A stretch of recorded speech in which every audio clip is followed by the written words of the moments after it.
शिरो मे पातु मार्ताण्डो कपालं रोहिणीपतिः। मुखमङ्गारकः पातु कण्ठश्च शशिनन्दनः। बुद्धिं जीवः सदा पातु हृदयं भृगुनन्दनः। जठरं च शनिः पातु जिह्वां मेदितिनन्दनः। पादौ केतुः सदा पातु वाराः सर्वाङ्गमेव च। तिथयोष्टौ दिशः पातु नक्षत्राणि वपुः सदा। अंसौ राशिः सदा पातु योगाश्च स्थैर्यमेव च। गुह्यं लिङ्गं सदा पान्तु सर्वे ग्रहाः शुभप्रदाः। अणिमादीनि सर्वाणि लभते यः पठेत् ध्रुवम्। एतां रक्षां पठेत् यस्तु भक्त्या सप्रयतः सुधीः। सचिरायुः सुखी पुत्री रणे च विजयी भवेत्। अपुत्रो लभते पुत्रं धनार्थी धनमाप्नुयात्। दारार्थी लभते भार्यां सुरूपां सुमनोहराम्। रोगी रोगात् प्रमुच्येत बद्धो मुच्येत बन्धनात्। जले स्थले चान्तरिक्षे कारागारे विशेषतः। यः करे धारयेन्नित्यं भयं तस्य न विद्यते। ब्रह्महत्यासुरापानं स्तेयं गुरुवङ्गनागमः। सर्वपापैः प्रमुच्येत कवचस्य च धारणात्। नारी वामभुजे धृत्वा सुखैश्वर्यसमन्विता। काकवन्ध्या जन्मवन्ध्या मृतवत्सा च या भवेत्। बह्वपत्या जीववत्सा कवचस्य प्रसादतः। इति ग्रहयामले उत्तरखण्डे नवग्रहकवचं समाप्तम्।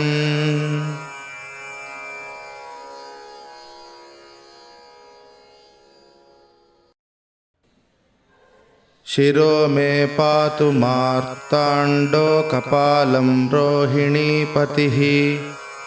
मुखमङ्गारकः पातु कण्ठश्च शशिनन्दनः। बुद्धिं जीवः सदा पातु हृदयं भृगुनन्दनः। जठरं च शनिः पातु जिह्वां मेदितिनन्दनः। पादौ केतुः सदा पातु वाराः सर्वाङ्गमेव च। तिथयोष्टौ दिशः पातु नक्षत्राणि वपुः सदा। अंसौ राशिः सदा पातु योगाश्च स्थैर्यमेव च। गुह्यं लिङ्गं सदा पान्तु सर्वे ग्रहाः शुभप्रदाः। अणिमादीनि सर्वाणि लभते यः पठेत् ध्रुवम्। एतां रक्षां पठेत् यस्तु भक्त्या सप्रयतः सुधीः। सचिरायुः सुखी पुत्री रणे च विजयी भवेत्। अपुत्रो लभते पुत्रं धनार्थी धनमाप्नुयात्। दारार्थी लभते भार्यां सुरूपां सुमनोहराम्। रोगी रोगात् प्रमुच्येत बद्धो मुच्येत बन्धनात्। जले स्थले चान्तरिक्षे कारागारे विशेषतः। यः करे धारयेन्नित्यं भयं तस्य न विद्यते। ब्रह्महत्यासुरापानं स्तेयं गुरुवङ्गनागमः। सर्वपापैः प्रमुच्येत कवचस्य च धारणात्। नारी वामभुजे धृत्वा सुखैश्वर्यसमन्विता। काकवन्ध्या जन्मवन्ध्या मृतवत्सा च या भवेत्।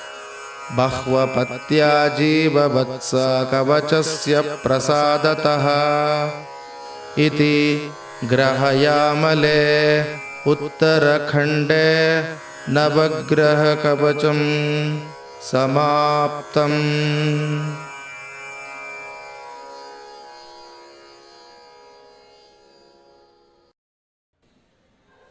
शिरो मे पातु मार्ताण्डो कपालं रोहिणीपतिः मुखमङ्गारकः पातु कण्ठश्च शशिनन्दनः बुद्धिं जीवः सदा पातु हृदयं भृगुनन्दनः जठरं च शनिः पातु जिह्वां मेदितिनन्दनः पादौ केतुः सदा पातु वाराः सर्वाङ्गमेव च तिथयोष्टौ दिशः पातु नक्षत्राणि वपुः सदा अंसौ राशिः सदा पातु योगाश्च स्थैर्यमेव च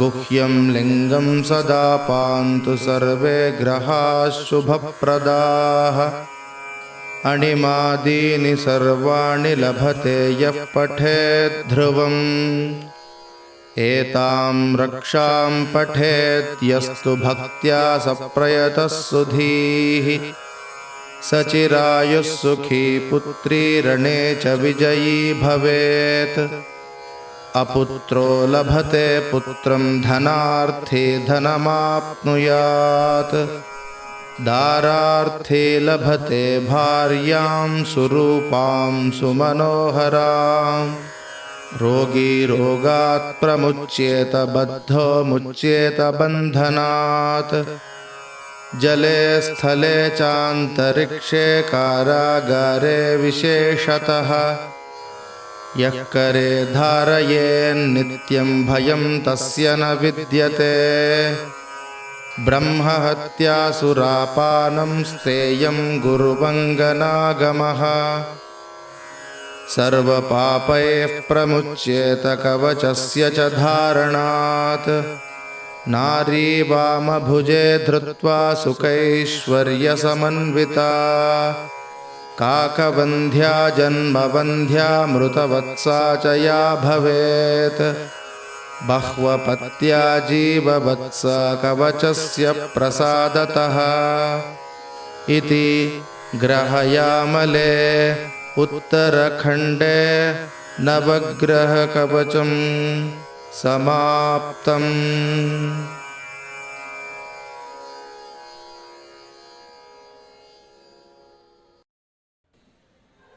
शिरो मे पातु मार्ताण्डो कपालं रोहिणीपतिः मुखमङ्गारकः पातु कण्ठश्च शशिनन्दनः बुद्धिं जीवः सदा पातु हृदयं भृगुनन्दनः जठरं च शनिः पातु जिह्वां मेदितिनन्दनः पादौ केतुः सदा पातु वाराः सर्वाङ्गमेव च तिथयोष्टौ दिशः पातु नक्षत्राणि वपुः सदा अंसौ राशिः सदा पातु योगाश्च स्थैर्यमेव च गुह्यं लिङ्गं सदा पान्तु सर्वे ग्रहाः शुभप्रदाः अणिमादीनि सर्वाणि लभते यः पठेत् ध्रुवम् एतां रक्षां पठेत् यस्तु भक्त्या सप्रयतः सुधीः स चिरायुः सुखी पुत्री रणे च विजयी भवेत् अपुत्रो लभते पुत्रं धनार्थी धनमाप्नुयात् दारार्थी लभते भार्यां सुरूपां सुमनोहरां रोगी रोगात् प्रमुच्येत बद्धो मुच्येत बन्धनात् जले स्थले चान्तरिक्षे कारागारे विशेषतः यः करे धारयेन्नित्यं भयं तस्य न विद्यते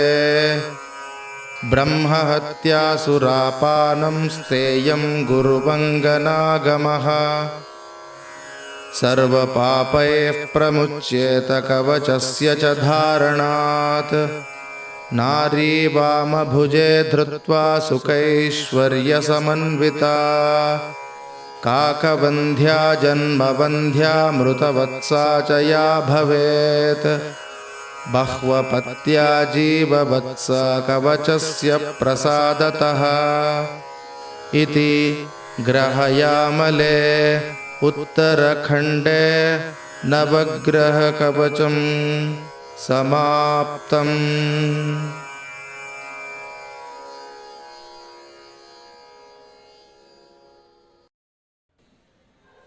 शिरो मे पातु मार्ताण्डो कपालं रोहिणीपतिः मुखमङ्गारकः पातु कण्ठश्च शशिनन्दनः बुद्धिं जीवः सदा पातु हृदयं भृगुनन्दनः जठरं च शनिः पातु जिह्वां मेदितिनन्दनः पादौ केतुः सदा पातु वाराः सर्वाङ्गमेव च तिथयोष्टौ दिशः पातु नक्षत्राणि वपुः सदा अंसौ राशिः सदा पातु योगाश्च स्थैर्यमेव च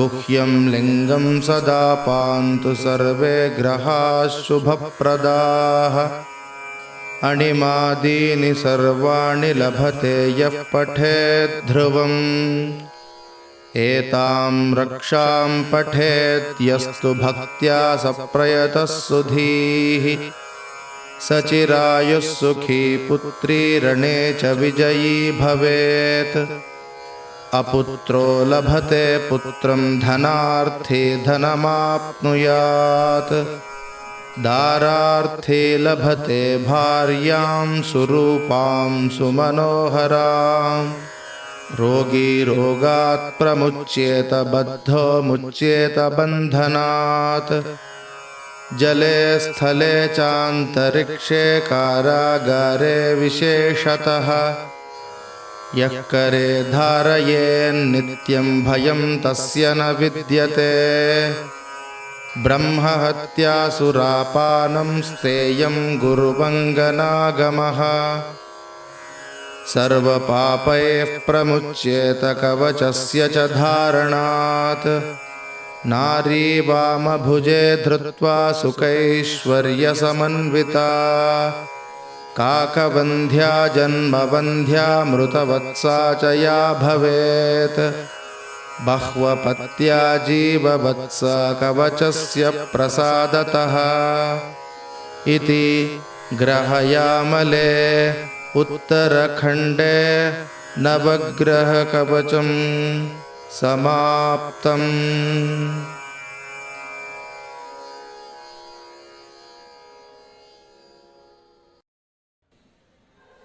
शिरो मे पातु मार्ताण्डो कपालं रोहिणीपतिः मुखमङ्गारकः पातु कण्ठश्च शशिनन्दनः बुद्धिं जीवः सदा पातु हृदयं भृगुनन्दनः जठरं च शनिः पातु जिह्वां मेदितिनन्दनः पादौ केतुः सदा पातु वाराः सर्वाङ्गमेव च तिथयोष्टौ दिशः पातु नक्षत्राणि वपुः सदा अंसौ राशिः सदा पातु योगाश्च स्थैर्यमेव च गुह्यं लिङ्गं सदा पान्तु सर्वे ग्रहाः शुभप्रदाः अणिमादीनि सर्वाणि लभते यः पठेत् ध्रुवम् एतां रक्षां पठेत् यस्तु भक्त्या सप्रयतः सुधीः सचिरायुः सुखी पुत्री रणे च विजयी भवेत् अपुत्रो लभते पुत्रं धनार्थी धनमाप्नुयात् दारार्थे लभते भार्यां सुरूपां सुमनोहरां। रोगी रोगात् प्रमुच्येत बद्धो मुच्येत बन्धनात्। जले स्थले चान्तरिक्षे कारागारे विशेषतः। यः करे धारयेन्नित्यं भयं तस्य न विद्यते। ब्रह्महत्यासुरापानं स्तेयं गुरुवङ्गनागमः। सर्वपापैः प्रमुच्येत कवचस्य च धारणात्। नारी वामभुजे धृत्वा सुखैश्वर्यसमन्विता। काकवन्ध्या जन्मवन्ध्या मृतवत्सा च या भवेत्। बह्वपत्या जीववत्सा कवचस्य प्रसादतः। इति ग्रहयामले उत्तरखण्डे नवग्रहकवचं समाप्तम्।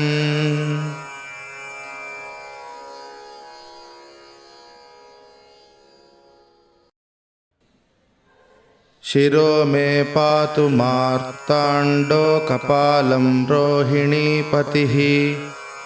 मुखमङ्गारकः पातु कण्ठश्च शशिनन्दनः।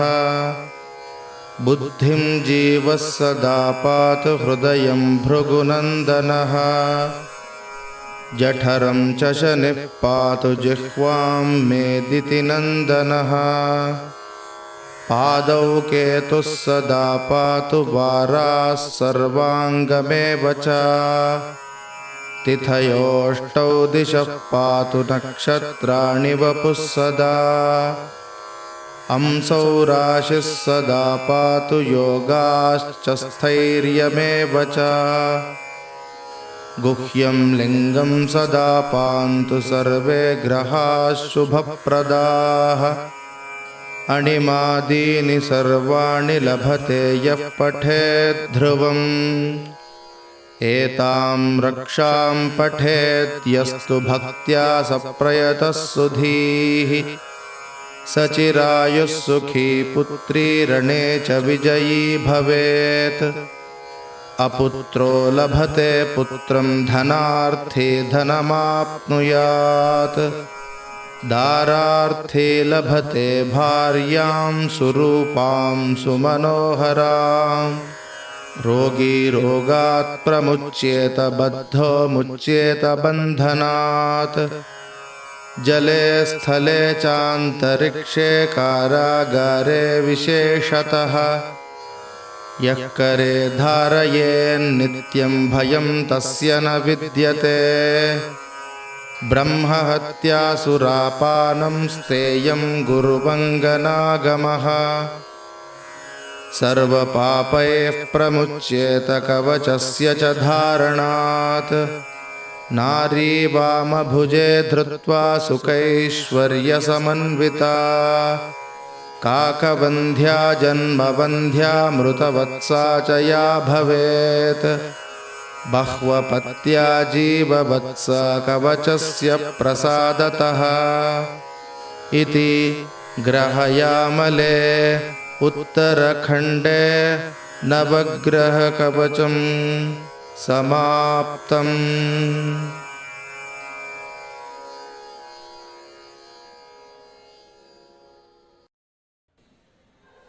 शिरो मे पातु मार्ताण्डो कपालं रोहिणीपतिः। मुखमङ्गारकः पातु कण्ठश्च शशिनन्दनः।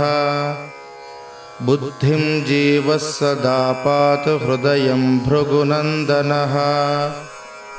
जठरं च शनिः पातु जिह्वां मेदितिनन्दनः। पादौ केतुः सदा पातु वाराः सर्वाङ्गमेव च। तिथयोष्टौ दिशः पातु नक्षत्राणि वपुः सदा। अंसौ राशिः सदा पातु योगाश्च स्थैर्यमेव च। गुह्यं लिङ्गं सदा पान्तु सर्वे ग्रहाः शुभप्रदाः। अणिमादीनि सर्वाणि लभते यः पठेत् ध्रुवम् एतां रक्षां पठेत् यस्तु भक्त्या सप्रयतः सुधीः स चिरायुः सुखी पुत्री रणे च विजयी भवेत् अपुत्रो लभते पुत्रं धनार्थी धनमाप्नुयात् दारार्थी लभते भार्यां सुरूपां सुमनोहराम् रोगी रोगात् प्रमुच्येत बद्धो मुच्येत बन्धनात् जले स्थले चान्तरिक्षे कारागारे विशेषतः यः करे धारयेन्नित्यं भयं तस्य न विद्यते ब्रह्महत्यासुरापानं स्तेयं गुरुवङ्गनागमः सर्वपापैः प्रमुच्येत कवचस्य च धारणात् नारी वामभुजे धृत्वा सुखैश्वर्यसमन्विता काकवन्ध्या जन्मवन्ध्या मृतवत्सा च या भवेत् बह्वपत्या जीववत्सा कवचस्य प्रसादतः इति ग्रहयामले उत्तरखण्डे नवग्रहकवचं समाप्तम्।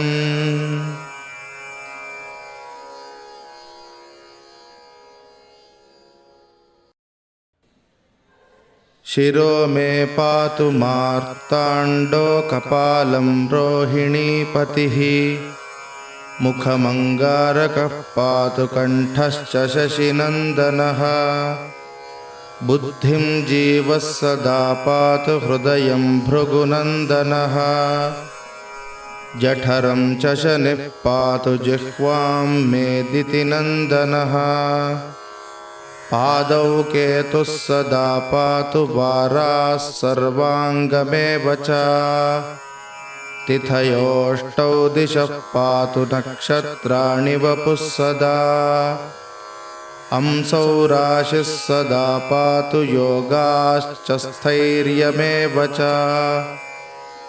गुह्यं लिङ्गं सदा पान्तु सर्वे ग्रहाः शुभप्रदाः अणिमादीनि सर्वाणि लभते यः पठेत् ध्रुवम् एतां रक्षां पठेत् यस्तु भक्त्या सप्रयतः सुधीः स चिरायुः सुखी पुत्री रणे च विजयी भवेत् अपुत्रो लभते पुत्रं धनार्थी धनमाप्नुयात् दारार्थी लभते भार्यां सुरूपां सुमनोहराम् रोगी रोगात् प्रमुच्येत बद्धो मुच्येत बन्धनात् जले स्थले चान्तरिक्षे कारागारे विशेषतः यः करे धारयेन्नित्यं भयं तस्य न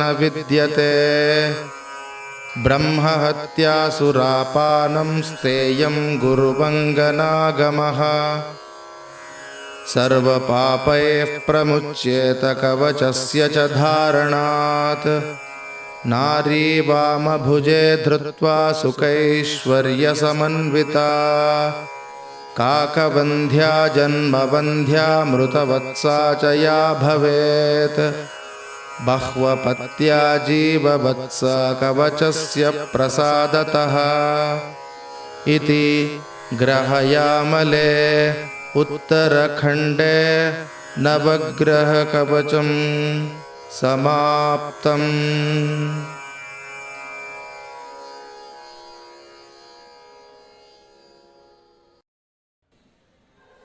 शिरो मे पातु मार्ताण्डो कपालं रोहिणीपतिः मुखमङ्गारकः पातु कण्ठश्च शशिनन्दनः बुद्धिं जीवः सदा पातु हृदयं भृगुनन्दनः जठरं च शनिः पातु जिह्वां मेदितिनन्दनः पादौ केतुः सदा पातु वाराः सर्वाङ्गमेव च तिथयोष्टौ दिशः पातु नक्षत्राणि वपुः सदा अंसौ राशिः सदा पातु योगाश्च स्थैर्यमेव च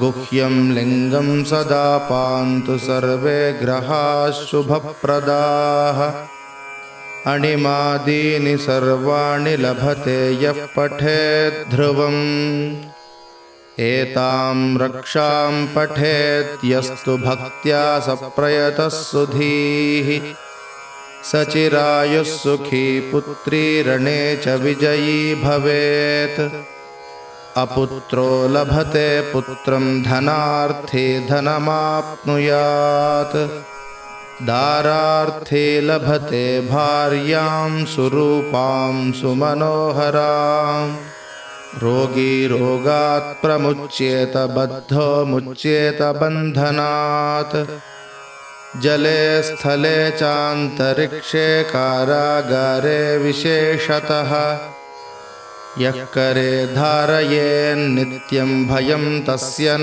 विद्यते ब्रह्महत्यासुरापानं स्तेयं गुरुवङ्गनागमः सर्वपापैः प्रमुच्येत कवचस्य च धारणात् नारी वामभुजे धृत्वा सुखैश्वर्यसमन्विता काकवन्ध्या जन्मवन्ध्या मृतवत्सा च या भवेत् बह्वपत्या जीववत्सा कवचस्य प्रसादतः इति ग्रहयामले उत्तरखण्डे नवग्रहकवचं समाप्तम्।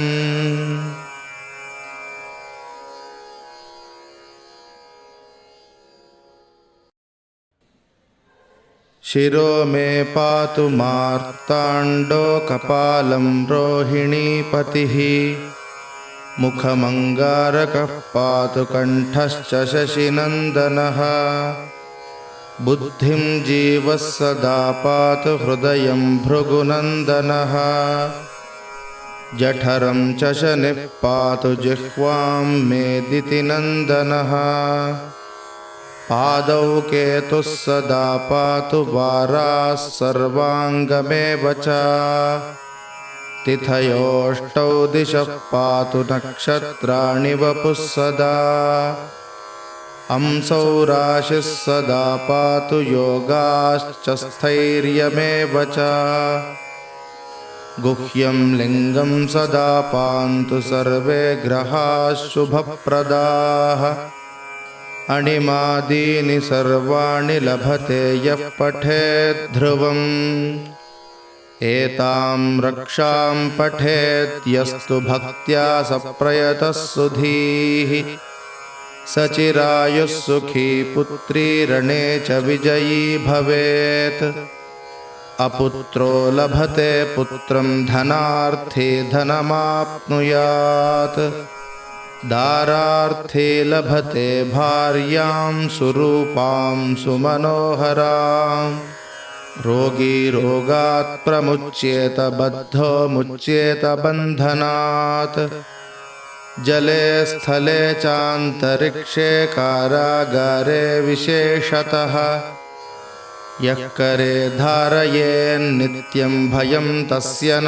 विद्यते ब्रह्महत्यासुरापानं स्तेयं गुरुवङ्गनागमः सर्वपापैः प्रमुच्येत कवचस्य च धारणात् नारी वामभुजे धृत्वा सुखैश्वर्यसमन्विता काकवन्ध्या जन्मवन्ध्या मृतवत्सा च या भवेत् बह्वपत्या जीववत्सा कवचस्य प्रसादतः इति ग्रहयामले उत्तरखण्डे नवग्रहकवचं समाप्तम्।